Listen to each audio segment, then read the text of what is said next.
Di sebuah kamar sederhana yang harum semerbak bunga melati, detak jantung Aris terasa seperti tabuhan genderang yang memekakkan telinga. Pria berusia 28 tahun itu duduk di tepi ranjang kayu jati, menatap jemarinya yang saling bertautan dengan gugup. Di sampingnya, seorang wanita yang baru saja resmi menjadi istrinya duduk dengan keanggunan yang tak lekang oleh waktu. Sinar rembulan muda yang menyelinap dari celah jendela seolah memberikan lingkaran cahaya pada sosok Sekar. Meski gurat halus mulai nampak di sudut matanya yang indah, pesona Sekar justru terasa semakin matang dan memabukkan. Keheningan malam itu terasa begitu berat sekaligus manis, penuh dengan ketegangan yang hanya dipahami oleh dua jiwa yang baru saja dipersatukan janji suci. Aris menoleh pelan, menatap wajah wanita yang selama ini hanya bisa ia dambakan dalam diam. Malam itu, di bawah saksi bisu alam pedesaan yang tenang, mereka akhirnya melabuhkan rindu dalam sebuah kebersamaan yang paling intim, menyatukan rasa sebagai suami istri dalam kesantunan dan cinta yang tulus. Kisah ini bermula ketika Aris, seorang arsitek muda dari Jakarta yang sedang jenuh dengan hiruk-pikuk ibu kota, memutuskan untuk mengambil proyek renovasi sebuah villa tua di kaki gunung. Desa itu bernama Desa Sukamakmur, sebuah tempat yang seolah berhenti di telan waktu.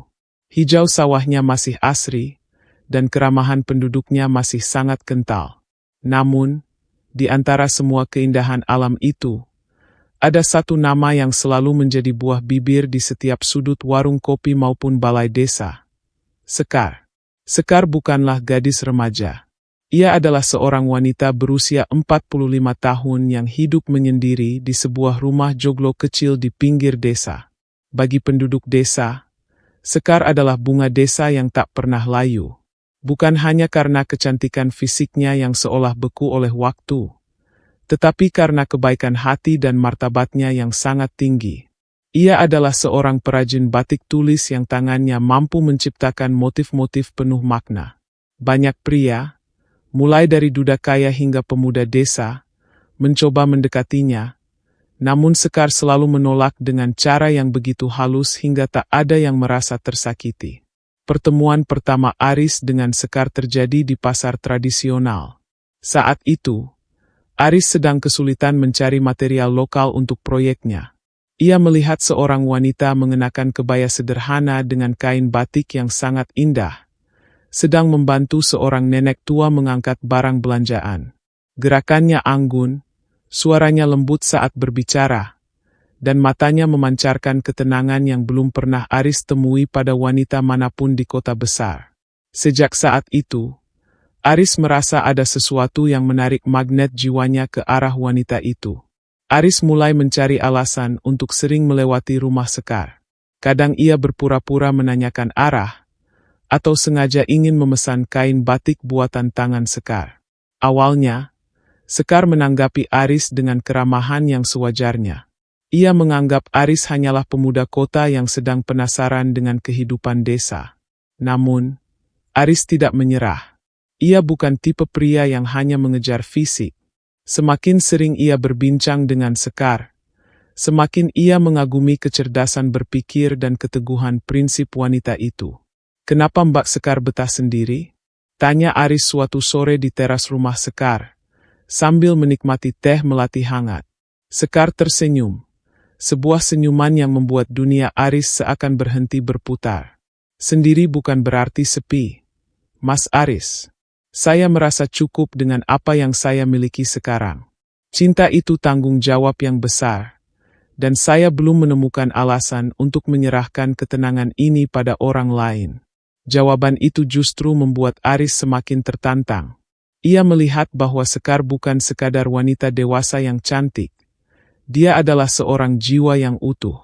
Di mata Aris, usia 45 tahun pada diri Sekar bukanlah sebuah kekurangan, melainkan sebuah pencapaian kematangan emosional. Baginya, wanita kota yang usianya jauh lebih muda seringkali masih terjebak dalam drama dan ego, sementara Sekar adalah samudra yang tenang namun dalam. Seiring berjalannya waktu, kedekatan mereka mulai menjadi bahan gunjingan di desa. Banyak yang menganggap Aris hanya main-main. Mana mungkin pemuda kota yang tampan dan mapan mau serius dengan wanita yang usianya hampir 2 kali lipat darinya? Begitu bisikan-bisikan yang sering Aris dengar. Namun, Aris membuktikannya dengan perbuatan.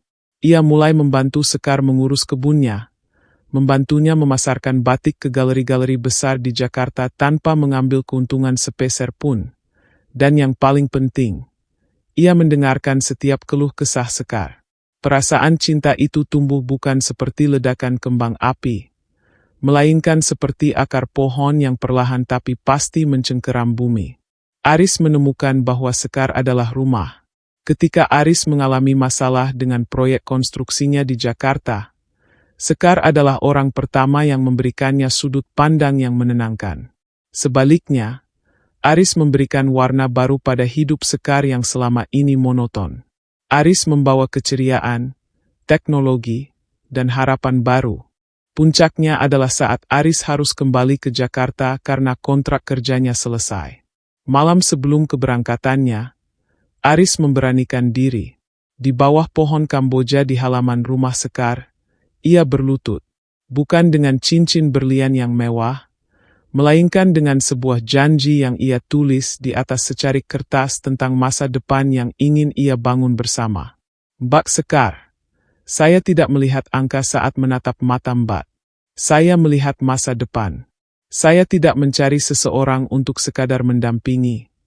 Saya mencari seseorang untuk menggenapi. Maukah Mbak menjadi pendamping hidup saya selamanya? Sekar sempat terdiam lama. Air mata jatuh di pipinya yang masih kencang dan halus. Ia takut akan perbedaan usia mereka. Ia takut akan cemoohan keluarga Aris di kota. Dan ia takut jika suatu saat Aris merasa bosan dengan wanita yang mulai menua. Namun, ketulusan di mata Aris meruntuhkan semua tembok pertahanannya. Ia melihat kejujuran yang jarang ditemukan pada pria manapun. Perjuangan Aris tidak berhenti di sana. Ia harus meyakinkan kedua orang tuanya di Jakarta. Seperti yang diduga, ibunda Aris sempat menentang keras. Namun, Aris tidak membantah dengan amarah. Ia membawa orang tuanya ke desa, membiarkan mereka mengenal Sekar secara pribadi. Keanggunan, tata krama, dan ketulusan Sekar akhirnya luluh juga hati calon mertuanya. Ibunda Aris menyadari bahwa anaknya bukan mencari piala untuk dipamerkan, melainkan mencari tulang rusuk yang hilang. Hari pernikahan mereka dilangsungkan dengan adat Jawa yang kental namun sederhana. Seluruh penduduk desa hadir, menyaksikan peristiwa langka di mana sang primadona desa akhirnya menyerahkan hatinya kepada pemuda kota yang gigih. Malam itu, setelah prosesi panjang yang melelahkan, sampailah mereka pada momen di kamar pengantin yang harum itu. Aris mendekati Sekar, menyentuh pundaknya dengan lembut. "Terima kasih sudah menerimaku, Sekar," bisiknya dengan nada yang dalam dan bergetar. Sekar menoleh, menatap Aris dengan penuh kasih. Ketegangan yang tadi menyelimuti perlahan mencair. Di kamar yang tenang itu, dalam suasana rembulan muda yang syahdu, mereka menyadari bahwa cinta tidak mengenal garis waktu. Cinta adalah tentang frekuensi jiwa yang sama.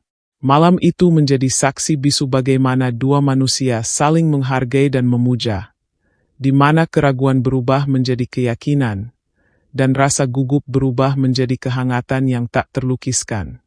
Mereka akhirnya mengukir lembaran baru kehidupan sebagai pasangan suami istri yang sah, membuktikan bahwa bunga desa itu memang tak akan pernah layu selama ia disirami dengan ketulusan dan pengabdian yang tiada henti. Setelah malam itu, kehidupan Aris dan Sekar di desa semakin harmonis.